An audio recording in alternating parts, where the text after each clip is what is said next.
Hello and welcome to all of you. आज हम लोग NCERT book class 8th science के चैप्टर 6 का नेक्स्ट वीडियो देखेंगे। तो इस वीडियो में हम देखते हैं व्हाट इज फ्यूल, इसके बारे में पढ़ेंगे। पिछले वीडियो में हमने फ्लेम के बारे में पढ़ा हुआ था, तो फ्लेम के विषय में हमने देख लिया था। आज हम इस वीडियो में पढ़ेंगे फ्यूल के विषय में। तो फ्यूल क्या होता है, इसके क्या इसकी प्रॉपर्टीज़ हैं और इसके बारे में थोड़ा सा जानकारी इसमें आपको मिलेगा। तो व्हाट इज़ फ्यूल, फ्यूल को हिंदी में हम कहते हैं ईंधन। फ्यूल को हिंदी में क्या कहते हैं? ईंधन। तो ईंधन क्या होता है इसके बारे में आपको पढ़ना है। फ्यूल क्या है, ईंधन क्या है। व्हाट इज़ फ्यूल, तो कोई भी चीज़ जिसको हम जला के हीट गेन करते हैं, हीट एनर्जी को ऑब्टेन करते हैं, उसको हम फ्यूल कहते हैं। Anything from which we get energy on burning is called fuel. तो कोई भी चीज़ जिसको हम जलाकर एनर्जी गेन करते हैं उसको हम फ्यूल कहते हैं। Recall that the sources of heat energy for domestic and industrial purpose are mainly wood, charcoal, petrol, kerosene etcetera. तो हम याद कर सकते हैं जो हीट एनर्जी के सोर्स होते हैं घरेलू, डोमेस्टिक का मतलब होता है घरेलू, उसमें ज़्यादातर या इंडस्ट्री के लिए भी ज़्यादातर जो होते हैं पर इस पर्पज़ के लिए होते हैं, उसमें लकड़ी होता है, चारकोल होता है और पेट्रोल होता है और केरोसिन। ये मुख्य जो है ईंधन के स्रोत होते हैं जिनका हम यूज करके उनको जला के एनर्जी गेन करते हैं। The substances are called fuel, तो इन सारे सब्सटेंसेज को हम फ्यूल कहते हैं। Good fuel is one which is readily available. एक अच्छा फ्यूल उसे कहते हैं जो कि हमको रेडली मतलब आसानी से उपलब्ध हो। इट इज चीप, वह सस्ता हो। It Burns easily in air at moderate rate. यह जो है आसानी से जो है आसानी से और एक निश्चित रेट में जलता हो, मॉडरेट रेट में जले, आसानी से जले और मॉडरेट में जले। ऐसा नहीं कि ये अचानक बहुत तेज़ी से जले या बिल्कुल बहुत धीरे धीरे जले, तो ऐसा भी ना हो। एक मॉडरेट हमारे जितना हमें ज़रूरत हो उस रेट में जले और आसानी से जले। और इसमें देखिए it produces a large amount of heat, और ये ज़्यादा मात्रा में मतलब हीट जनरेट करे, ऐसा नहीं बहुत कम मात्रा में हीट जनरेट करे जिसका हम उपयोग ही ना कर पाएँ। और इसमें आगे बताया गया है it does not leave behind any undesirable substance. तो ये अपने पीछे जो है कोई अनडिजायरेबल सब्सटेंस ना छोड़े, उसको हम फ्यूल कहते हैं। तो यहाँ पे देखिए फ्यूल एक ऐसा सब्सटेंस होता है जो कि बहुत आसानी से हमें उपलब्ध हो, वो बहुत सस्ता हो, ये आसानी से जलता हो और मॉडरेट रेट में ये जलता हो। आगे देखिए ये लार्ज अमाउंट में हीट को प्रोड्यूस करे और बहुत कम अनडिजायरेबल सब्सटेंस अगर ये छोड़ता है तो ये हम कहते हैं एक अच्छा फ्यूल उसे हम कहेंगे। आगे यहाँ पे देखते हैं there is a probably no fuel that could be considered as an ideal fuel. तो प्रोबेबली संभवतः ऐसा कोई भी फ्यूल नहीं है जिसको हम आइडियल फ्यूल कह सकते हैं, क्योंकि कोई भी फ्यूल हो तो वो उसके अंदर जो है इन सारी प्रॉपर्टीज जो हमने ऊपर बताई, ये सारी प्रॉपर्टीज उसमें नहीं होते हैं। We should look for a fuel which fulfils most of the requirements for particular use. तो हमको जो है हम एक ऐसे फ्यूल के की खोज में रहते हैं जो कि हमारी ज़्यादातर रिक्वायरमेंट्स को क्या कर दे, फुलफ़िल कर दे। यानी ऊपर जितने भी रिक्वायरमेंट्स बताएंगे उसमें ज़्यादातर को फुलफ़िल कर दे। एक दो रिक्वायरमेंट्स अगर नहीं भी पूरा करते हैं तब भी उसको एज ए फ्यूल हम यूज कर सकते हैं। आगे देखिए फ्यूल से डिफर इन देयर कॉस्ट, जो फ्यूल होते हैं उनके कॉस्ट में डिफरेंस होता है। जैसे पेट्रोल ज़्यादा महंगा होता है, अगर आप लकड़ी खरीद लें तो लकड़ी थोड़ा सा सस्ता है एज कम्पेयर टू पेट्रोल। तो इस तरीके से फ्यूल के कॉस्ट अलग अलग होते हैं। Some fuels are cheaper than others, तो कुछ फ्यूल जो है दूसरों से सस्ते होते हैं, ये हमको ध्यान में रखना है। Make list of fuels familiar to you. आगे इसमें लिखा गया है group them as solid, liquid and gaseous fuels in table 6.3। तो कुछ ऐसे फ्यूल का आप टेबल बनाइए जो आपको पता है और उनमें सॉलिड, लिक्विड और गैस करके इस तरीके से आप इसका जो है टेबल एक बनाइएगा। तो आप बहुत से फ्यूल हैं, जैसे कोयला है एक सॉलिड फ्यूल है, केरोसिन एक लिक्विड फ्यूल है, नेचुरल गैस एक गैसियस फ्यूल है।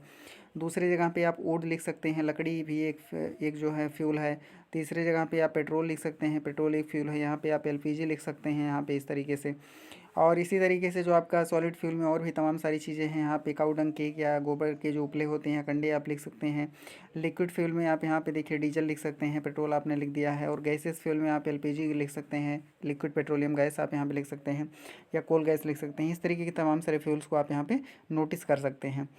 अब यहाँ पे देखिए जो फ्यूल होता है उसकी हम एफिशिएंसी यहाँ पे देखेंगे। तो फ्यूल की एफिशिएंसी क्या होती है, जैसे यहाँ पे मान लेते हैं कि आप 1 किलोग्राम अगर आप पेट्रोल जला दीजिए, 1 किलोग्राम यहाँ पेट्रोल जला दीजिए और यहाँ पे 1 किलोग्राम आप लकड़ी जला दीजिए। 1 किलोग्राम यहाँ लकड़ी जलाइए, 1 किलोग्राम यहाँ पे पेट्रोल जलाइए, तो आप ये देखेंगे कि लकड़ी 1 किलोग्राम लकड़ी जलाने से हमको बहुत ज़्यादा गर्मी ऊष्मा नहीं मिलेगी, बहुत ज़्यादा ऊष्मा नहीं मिलेगी। लेकिन 1 किलो जब हम पेट्रोल जलाएंगे तो इससे बहुत ज़्यादा मात्रा में हमको गर्मी मिल जाएगी, ढेर सारे मात्रा में गर्मी मिलेगी, और लकड़ी जलाने से हमको कम मात्रा में गर्मी मिलेगी। तो ऐसा फ्यूल जिसको हम थोड़ा सा जलाएँ और हमको ढेर सारा एनर्जी या हीट मिल जाए, उसको हम एफिशिएंट फ्यूल कहते हैं। और ऐसा फ्यूल जिसको ढेर सारा जलाएं और बहुत कम हमको एनर्जी या हीट मिले, उसको हम नॉन एफिशिएंट फ्यूल कहते हैं या लेस एफिशिएंट फ्यूल कहते हैं। तो ये एक ऐसा फ्यूल एफिशिएंट उसे हम कहते हैं जिसको हम थोड़ा सा जलाएं और हमको ढेर सारी मात्रा में एनर्जी आपको मिल जाए। जैसे मान लेते हैं अगर आप खाना बनाना होता है, तो खाना बनाने के लिए जो अगर हम लकड़ी का यूज़ करें तो हमको कम से कम 10 किलो लकड़ी लग जाएगी। लेकिन जब हम खाना बनाने के लिए गैस का यूज़ करते हैं, लिक्विड पेट्रोलियम गैस का जो सिलेंडर में आता है, तो हमें लगता है कि 200-300 ग्राम गैस में हम उसको आसानी से बना लेंगे, या 100 ग्राम गैस में ही आसानी से हम उसको खाना को बना लेंगे। लेकिन अगर हम लकड़ी बनाएं तो लकड़ी अगर हम लकड़ी से उसको बनाएंगे तो कम से कम 5-7 किलो लकड़ी लग जाएगी। तो इससे हमें ये समझ में आता है कि जो एलपीजी है वो ज़्यादा एफिशिएंट है, ज़्यादा एनर्जी देता है, लेकिन लकड़ी आपका कम एफिशिएंट है। तो इस यहाँ से आपका एफिशिएंसी की यहाँ पे एक कॉन्सेप्ट आती है कि कौन सा फ्यूल ज़्यादा एफिशिएंट है, यानी थोड़ा सा जलाने पे ज़्यादा मात्रा में एनर्जी हमको प्रोवाइड कर देता है, वो ज़्यादा एफिशिएंट फ्यूल होगा। तो चलिए इसको रीड करते हैं। Suppose you were asked to boil a given quantity of water using cow dung coal and LPG as fuel. तो मान लेते हैं कि आपसे कहा जाए कि थोड़ा सा पानी है, इसको आपको उबालना है।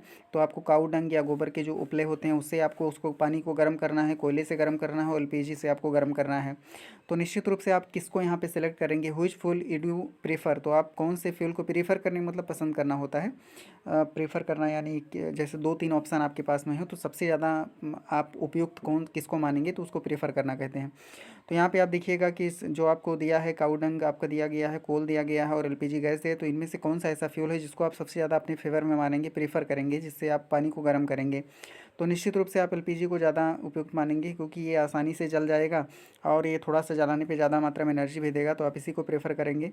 आगे देखिए, you may take the help of your parents. तो अपने पेरेंट्स का आप योर हेल्प ले सकते हैं। इसका रीज़न आप बताइए कि आपने एलपीजी को क्यों चुना, अगर आपने चुना तो।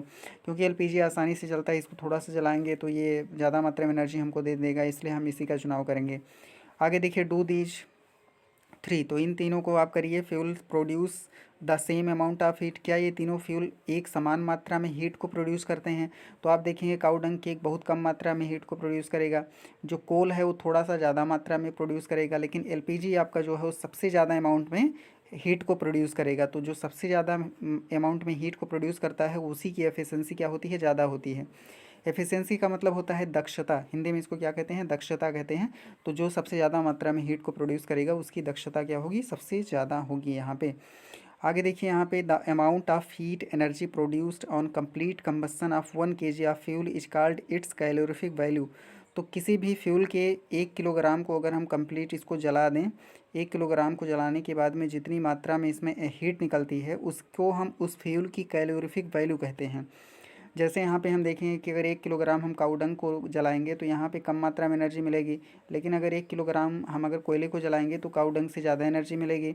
लेकिन अगर हम 1 किलोग्राम यहाँ पे एलपीजी को जला देंगे तो ये कोयले और ये जो काउडंग है इन दोनों से ज़्यादा मात्रा में एनर्जी हमको यहाँ पे मिल जाएगी। तो इसलिए यहाँ पे जो एनर्जी मिलती है हमको किसी फ्यूल के 1 किलोग्राम को जलाने के बाद में जितनी हीट एनर्जी हमको मिलती है, उसी हीट एनर्जी को हम उसकी कैलोरीफिक वैल्यू कहते हैं। कैलोरीफिक वैल्यू यहाँ पे ये चीज़ दिया जाता है कि जितना ज़्यादा एनर्जी निकलती है 1 किलोग्राम जलाने से उसी को हम उसका कैलोरीफिक वैल्यू कहते हैं। आगे देखिए, the calorific value of a fuel is expressed in a unit. किसी भी जो फ्यूल होता है उसकी कैलोरीफिक वैल्यू को हम एक यूनिट में यहाँ पे एक्सप्रेस करते हैं। वो यूनिट आपका होता है किलो जूल पर केजी। वो यूनिट आपका क्या होता है, किलो जूल पर केजी। यानी 1 किलोग्राम जब उसको हमने जलाया तो उसमें कितनी किलो जूल एनर्जी आपको मिली, ये चीज़ हमको बताता है calorific value. Calorific value of some fuels are given in table 6.4। तो कुछ जो सब्सटेंसेज हैं उनके कैलोरीफिक वैल्यू आपको यहाँ पे दिए गए हैं। तो यहाँ पे देखिए, काऊ डंग केक यानी गोबर का उपले या कंडे जो होते हैं, तो जब हम इसका 1 किलोग्राम जलाते हैं तो हमको कितनी एनर्जी मिलती है, 6000 to 8000 KG kilo joule energy हमको मिलती है, हीट मिलती है। किलो जूल, केजी का मतलब, केजी का मतलब होता है किलो जूल पर केजी, 1 किलोग्राम जलाने से। तो यहाँ पे देखिए अगर आपको दिया है काऊ डंग केक का जो कैलोरीफिक वैल्यू है 6000 टू 800 किलो जूल पर केजी है। तो इसका मतलब ये है कि अगर हम काऊ डंग या गोबर के उपले के 1 किलोग्राम को जलाते हैं तो हमको 6000 से लेकर 8000 किलो जूल एनर्जी हमको मिलती है। लेकिन यहाँ पे देखिए लकड़ी की कैलोरीफिक वैल्यू आपको दी गई है 17,000 टू 22,000 किलो जूल पर केजी। यानी अगर हम 1 किलोग्राम लकड़ी को जलाएंगे तो हमको 17,000 से लेकर के 22,000 किलो जूल एनर्जी मिलेगी। इसी तरीके से आप देखिए कोल जो कोयला है इसकी कैलोरीफिक वैल्यू आपको क्या दी गई है, ये 25,000 टू 33,000 किलो जूल पर केजी दी गई है। यानी अगर आप 1 किलोग्राम कोयले को जलाते हैं तो आपको 25,000 से लेकर के 33,000 किलो जूल एनर्जी आपको मिल सकती है। आप ये चीज़ ध्यान रखना, जो हीट होती है, हीट उसका जो यूनिट होता है, हीट एनर्जी का यूनिट क्या होता है, जूल होता है। तो यहाँ पे किलो जूल लिया गया है, यानी 1000 जूल को हम 1 किलो जूल कहते हैं। तो ये आपको ध्यान देना है। अब यहाँ पे देखिए जो अगला आपको दिया है पेट्रोल की कैलोरीफिक वैल्यू क्या है, पेट्रोल की 45,000 कैलोरीफिक वैल्यू है। यानी अगर हम 1 किलोग्राम पेट्रोल को जलाते हैं तो हमको 45,000 kilo joule 45,000 kilo joule energy हमको यहाँ पे मिलेगी। आगे देखिए केरोसिन की जो कैलोरीफिक वैल्यू है वो 45 बराबर है आपकी जो डीजल है इसकी भी कैलोरीफिक वैल्यू बराबर है। यानी यहाँ देखिए पेट्रोल, डीजल और केरोसिन इनकी कैलोरीफिक वैल्यू आपकी क्या है, सेम है। यानी अगर 1 किलोग्राम आप पेट्रोल जलाएं, 1 किलोग्राम केरोसिन, 1 किलोग्राम डीजल जलाएं तो सेम अमाउंट में एनर्जी आपको मिलेगी, हीट एनर्जी आपको सेम अमाउंट में मिलेगी। आगे देखिए जो मेथेन होता है, अगर इसको हम 1 किलोग्राम जलाएंगे तो आपको 50,000 आपको कितनी मिलेगी, 50,000 किलो जूल एनर्जी आपको मिलेगी। तो इसकी कैलोरीफिक वैल्यू और ज़्यादा है। आगे यहाँ पे आप देखेंगे, यहाँ पे देखिए जो सीएनजी होता है इसको जलाएंगे तो यहाँ 50,000 मिलेगा। 1 किलोग्राम एलपीजी जलाएंगे तो 55,000 किलो जूल एनर्जी आपको मिलेगी 1 किलोग्राम एलपीजी जलाने से। अगर 1 किलोग्राम आप बायोगैस जलाते हैं तो आपको कितना मिलेगा, 35,000 टू 40,000 एनर्जी आपको मिलेगी, किलो जूल एनर्जी आपको मिलेगी। आगे देखिए, लेकिन यहाँ पे देखिए सबसे ज़्यादा एफिशिएंट जो फ्यूल हो क्या है, हाइड्रोजन गैस। क्योंकि हाइड्रोजन गैस की जब आप 1 किलोग्राम को जलाते हैं तो यहाँ पे 1,50,000 यानी 150,000 1,50,000 किलो जूल एनर्जी आपको मिलती है। तो यहाँ पे देखिए जो ये आपका दिया है कैलोरीफिक वैल्यू दिया गया है, जो हमारे क्या होते हैं फ्यूल्स होते हैं उनकी कैलोरीफिक वैल्यू यहाँ पे दी गई है। जिस फ्यूल को जलाने से जितनी ज़्यादा मात्रा में एनर्जी निकलती है उसकी कैलोरीफिक वैल्यू उतनी ही ज़्यादा होती है। जैसे देखिए जैसे जैसे इधर हम बढ़ रहे हैं कैलोरीफिक वैल्यू बढ़ती जा रही है। यहाँ पे बायोगैस एक अपवाद है, क्योंकि यहाँ 55 से घट के ये कितना 35,000 हो गया है, तो एक अपवाद है। बाकी यहाँ देखिए कैलोरीफिक वैल्यू सबकी लगातार बढ़ती चली जा रही है। हाइड्रोजन की कैलोरीफिक वैल्यू यहाँ पे सबसे ज़्यादा है। यानी जिसकी कैलोरीफिक वैल्यू, जिस फ्यूल की कैलोरीफिक वैल्यू सबसे ज़्यादा है उस ईंधन की इफ़िशियंसी भी सबसे ज़्यादा होती है। कैलोरीफिक वैल्यू का यूनिट क्या होता है, तो किलो जूल पर केजी। याद रखना कैलोरीफिक वैल्यू का जो यूनिट होता है किलो जूल पर केजी होता है। तो 1 किलोग्राम जलाने से जितनी एनर्जी मिलती है वही उस ईंधन का या फ्यूल का कैलोरीफिक वैल्यू हो जाता है। अब यहाँ पे देखिए आपको एक बात यहाँ पे बताई गई है। अब तो हमने देख लिया कि जो ईंधन होता है उसको जलाने से हमें एनर्जी निकलती है, और कुछ ऐसे ईंधन होते हैं, फ्यूल्स होते हैं जो ज़्यादा एफिशिएंट होते हैं, यानी थोड़ा सा जलाने पे ज़्यादा एनर्जी देते हैं। और कुछ ऐसे फ्यूल्स होते हैं जो थोड़ा सा जलाने पे मतलब बहुत कम एनर्जी देते हैं, जैसे काऊ डंग केक हो गया, इस तरीके से। तो यहाँ पे देखते हैं burning of fuels leads to harmful products. जो अगर हम किसी फ्यूल को जलाते हैं तो इससे क्या होता है, बहुत हार्मफुल या बहुत ज़्यादा खतरनाक गैसें निकलती हैं या प्रोडक्ट निकलते हैं। तो इसके बारे में यहाँ पे हम रीड करते हैं। यहाँ पे देखिए the increasing fuel consumption, consumption का मतलब होता है इसका जो खपत है, कंजम्पशन का मतलब होता है खपत। जो यहाँ पे देखिए the increasing fuel consumption has harmful effects on the environment.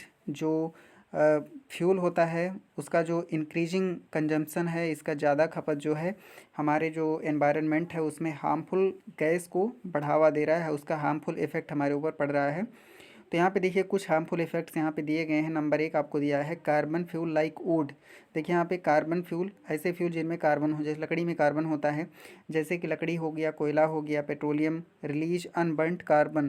तो यहाँ पे देखिए लकड़ी, कोयला या पेट्रोलियम जो है अनबर्नड कार्बन को रिलीज करते हैं, कार्बन पार्टिकल को रिलीज करते हैं। These fine particles are dangerous pollutants causing respiratory disease such as asthma.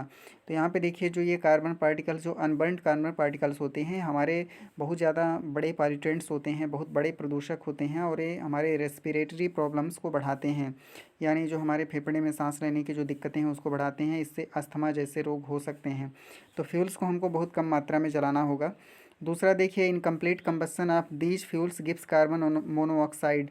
तो ये जो हमारे सब्सटेंसेज होते हैं, जैसे कोयला है, लकड़ी है या पेट्रोलियम है, इसको जब हम इनकम्प्लीट कंबस्शन इसका होता है, यानी ठीक से ये नहीं जलता है, धुआं देता है, तो इसमें क्या होता है, कार्बन मोनोऑक्साइड यानी CO, जो CO होता है इसको कार्बन मोनोऑक्साइड कहते हैं, और CO2 जो होता है इसको कार्बन डाइऑक्साइड कहते हैं।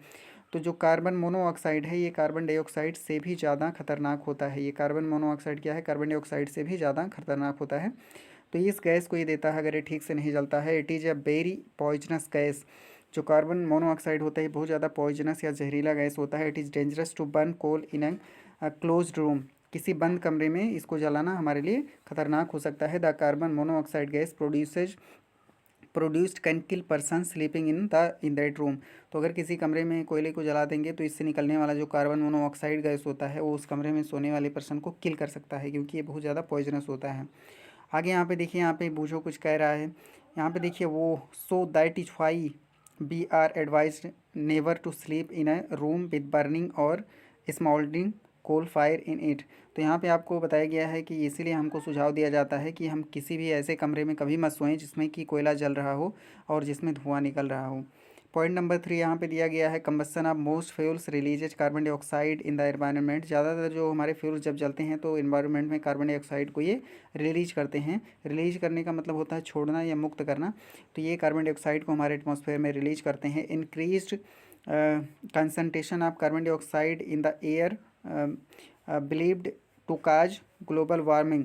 तो ऐसा माना जाता है कि जो अगर ज़्यादातर जो फ्यूल हैं उनको जलाने से कार्बन डाइऑक्साइड की मात्रा बढ़ती है, और जो कार्बन डाइऑक्साइड इस तरीके से निकलता है तो ज़्यादा मात्रा में कार्बन डाइऑक्साइड हो जाने से, कार्बन डाइऑक्साइड का कंसनट्रेशन बढ़ जाने से हमारे एटमॉस्फेयर में ये क्या होता है, ग्लोबल वार्मिंग करता है। क्या करता है, ग्लोबल वार्मिंग करता है।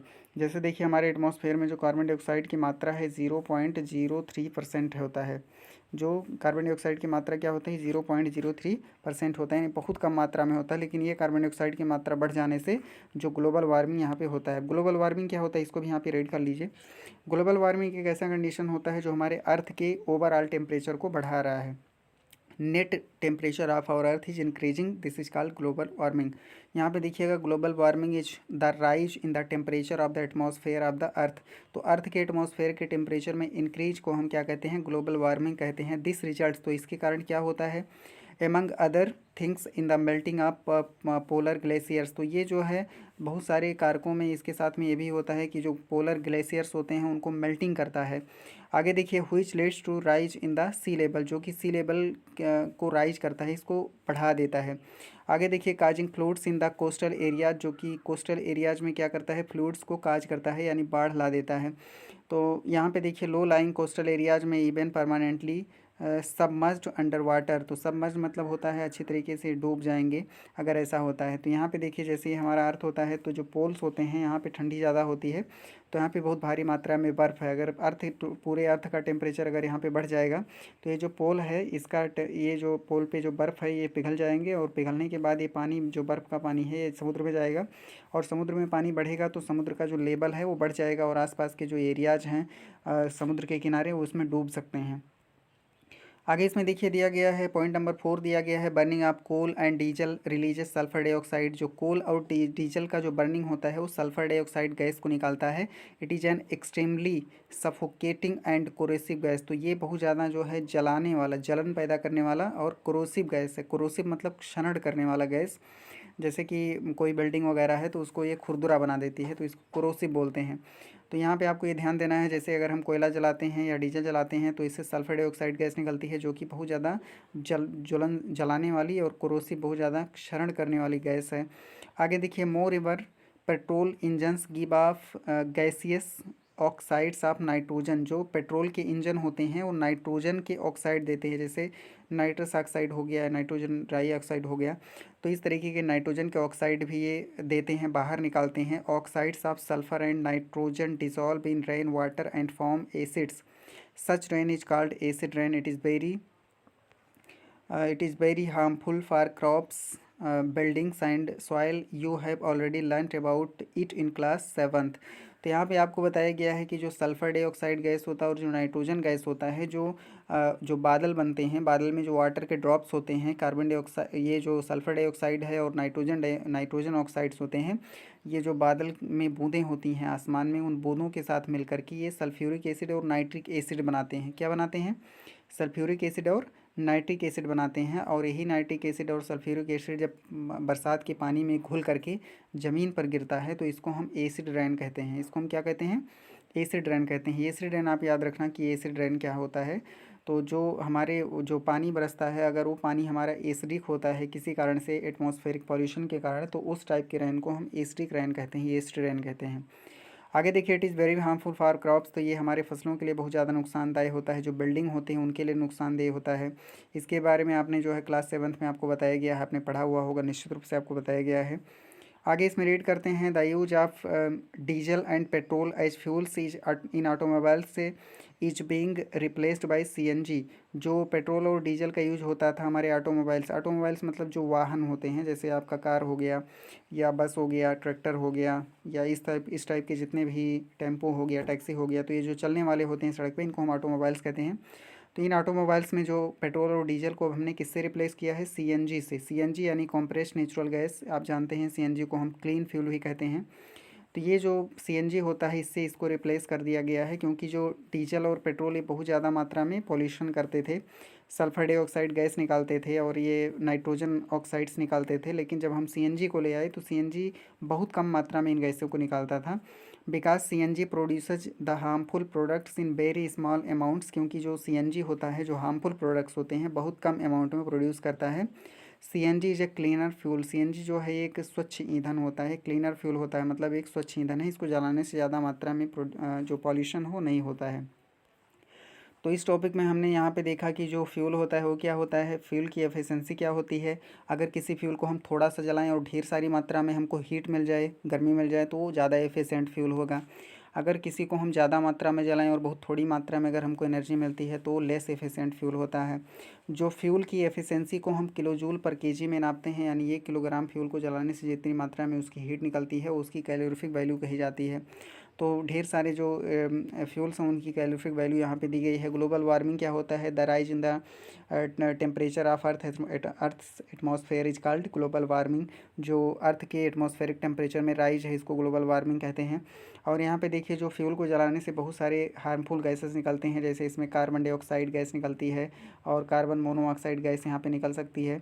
इस तरीके के तमाम सारी गैसेज यहाँ पे निकलती रहती हैं, और जिसके कारण क्या होता है कि जो हमारा एटमॉस्फेयर है वो हमारा पॉल्यूट होता रहता है, और इससे बहुत ज़्यादा नुकसान हमको होता है। और एटमॉस्फेरिक किसी पॉल्यूशन के कारण एसिड रेन होता है, जिसके कारण हमारी फसलों को नुकसान होता है, जंतुओं को नुकसान होता है, हमारे बिल्डिंग्स को नुकसान होता है। और इसलिए हमको जो फ्यूल है इसका यूज कम से कम करना चाहिए। और आजकल जो हमारे ऑटोमोबाइल्स होते हैं उनको पेट्रोल डीजल हटा के उनमें सीएनजी का एज ए फ्यूल यूज किया जा रहा है, जिससे कि पॉल्यूशन हमारे पास में कम हो सके। उसके बाद देखिए, यहाँ पे कुछ कीवर्ड्स दिए गए हैं। एसिड रेन मतलब अम्लीय वर्षा। कैलोरीफिक वैल्यू मतलब होता है कैलोरी मान, इसे कहते हैं। आगे देखिए, कंबस्शन का मतलब दहन होता है। डिफॉरेस्टेशन का मतलब वनोन्मूलन, यानी वनों की ज़्यादा मात्रा में कटाई वनोन्मूलन कहलाता है। एक्सप्लोशन का मतलब होता है विस्फोट होता है। फ्लेम का मतलब ज्वाला होता है। फायर एक्सटिंग्विशर का मतलब आग बुझाने वाला, अग्निशामक इसे हम हिंदी में कह सकते हैं। फ्यूल का मतलब ईंधन होता है। फ्यूल एफिशिएंसी मतलब ऊष्मा, जो ईंधन की दक्षता होती है। ग्लोबल वार्मिंग, भूमंडलीय तापन इसे कहते हैं। आइडियल फ्यूल, एक ऐसा फ्यूल जो हमारे लिए बहुत उपयुक्त हो, उसको आइडियल फ्यूल कहते हैं। इसके कुछ प्रॉपर्टीज़ हैं जो ऊपर हमने डिस्कस किया हुआ है। Ignition temperature, the minimum temperature at which any substance starts burning is called ignition temperature. तो वह न्यूनतम ताप जिस पर कोई पदार्थ जलना शुरू कर देता है, इग्निशन टेम्परेचर कहलाता है। इनफ्लेमेबल सब्सटेंस आपको लिखवा दिया गया है। ऐसे सब्सटेंस जिनको जो आसानी से आग पकड़ लेते हैं उनको हम इनफ्लेमेबल सब्सटेंसेज कहते हैं। व्हाट यू हैव लर्नड, ये आप यहाँ पे रीड कर लीजिएगा। जितने टॉपिक्स यहाँ पे दिए हैं, जो आपको पढ़ाया गया हो, सारे यहाँ पे हैं। और इस तरीके से आपका ये जो लेसन था यहाँ पे एंड होता है। और इस वीडियो को यहीं पे एंड करते हैं। नेक्स्ट वीडियो में हम एक्सरसाइज देखेंगे। Thanks for watching.